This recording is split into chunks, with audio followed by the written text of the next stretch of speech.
L'agricoltura biologica è un insieme di tanti particolari e di tanti protagonisti che cooperano e creano storie straordinarie. È una pratica e, al tempo stesso, un'attitudine che dà speranza di un mondo più sostenibile, più verde, più attento alla salute dell'ambiente, delle persone e delle culture.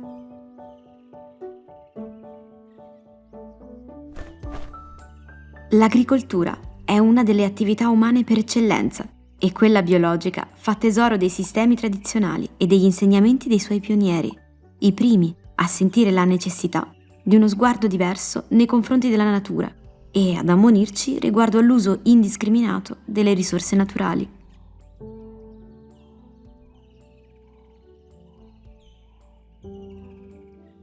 Ormai più di 100 anni fa, un gruppo di studiosi, agricoltori e attivisti da ogni parte del mondo videro le potenziali conseguenze di un sistema iperproduttivo che lasciava dietro di sé terre spoglie e panorami totalmente cambiati. Cercarono allora una direzione nuova e diversa per riavvicinarsi alla natura e ai suoi ritmi. Nacquero così le prime esperienze di agricoltura sostenibile che già non utilizzavano prodotti di origine chimica, preferendo metodi naturali per rispondere agli attacchi dei parassiti e animali predatori. Cominciarono a recuperare tecniche del passato, come il sovescio o la consociazione vegetale, per mantenere vivo e protetto il suolo e la sua vita sotterranea. La loro, come quella che compiono in Europa più di 240.000 aziende, è una scelta che, prima di essere produttiva, ha a che fare con un sistema di valori condiviso, in cui tutto il movimento biologico si riconosce. I FOAM, la Federazione Internazionale dei Movimenti per l'Agricoltura Biologica, fondata nel 1972, dopo anni di battaglie ha raccolto questa vocazione intorno a una serie di principi basilari, per cui il biologico si batte e motiva il suo percorso ogni giorno. Come prima istanza, il biologico si propone di tutelare il benessere del suolo, delle piante, degli animali, degli esseri umani e del pianeta, considerandolo un insieme unico e indivisibile. È solo in questa concezione che è possibile comprendere il radicamento profondo dell'agricoltura biologica all'interno dei sistemi viventi.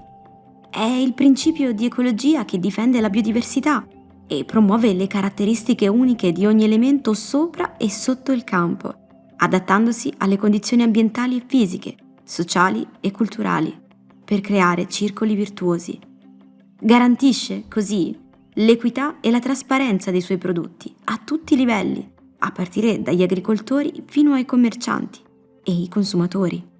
Agisce con precauzione e responsabilità per proteggere la salute e il benessere delle generazioni presenti e future e dell'ambiente che ci circonda.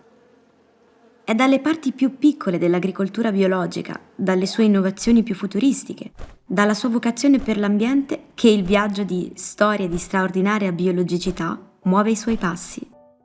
Parte dalla terra e dai suoi abitanti per raccontare l'agricoltura biologica nei suoi aspetti essenziali.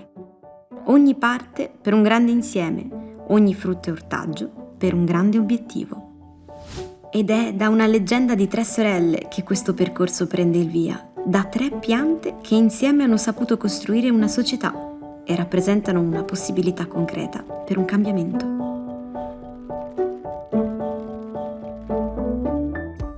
Avete ascoltato Storie di straordinaria biologicità, un podcast di Made in Nature dedicato all'agricoltura biologica e ai suoi straordinari protagonisti. Un viaggio alla scoperta di come spesso sono le cose più piccole e quelle più inaspettate a fare la differenza, e sul perché i valori del biologico possano essere una solida base per coltivare un futuro più sostenibile e più buono. Made in Nature è un progetto finanziato dall'Unione Europea e da CSO Italy per promuovere i consumi di ortofrutta biologica in Italia, Francia, Danimarca e Germania. Storie di straordinaria biologicità è stato scritto da Francesco Pattacini, con la supervisione editoriale di Alessandra Ravaioli, la direzione creativa di Lorenzo Pasquinelli, la voce di Serena Sannino, le illustrazioni di Susanna Galfrè e le animazioni di Alessio Crispino.